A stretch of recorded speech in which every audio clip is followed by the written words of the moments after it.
സാധാരണ മനുഷ്യനുണ്ടാകുന്ന ചിന്തയാ. പ്രത്യേകിച്ച് ചെറുപ്പക്കാരാണെങ്കിൽ പറയും, ഇനിയും സമയമുണ്ട്, നമുക്ക് മാനസാന്തരപ്പെടാമെന്ന് പറയും.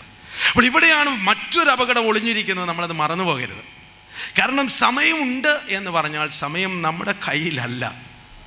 സമയപരിധി നിശ്ചയിച്ചിരിക്കുന്നത് നമ്മളല്ല. ഈ ലോകത്തിൽ എത്ര ആയുസ് ജീവിക്കണമെന്ന് നാം അല്ലല്ലോ തീരുമാനിക്കുന്നത്. അത് ദൈവത്തിൻ്റെ തീരുമാനത്തിൽ പെട്ടിരിക്കുന്നു.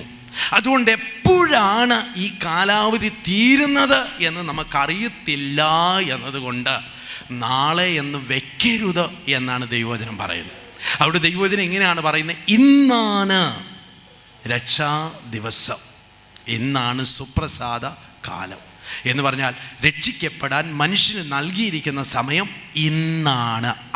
അതുകൊണ്ട് ഇന്നിനെ ഉപയോഗിക്കണം, ഇന്ന് അത് സാധിച്ചെടുക്കണം, ഇന്ന് തന്നെ യേശുവിനെ രക്ഷകനും കർത്താവുമായി സ്വീകരിക്കണം എന്ന സാരം.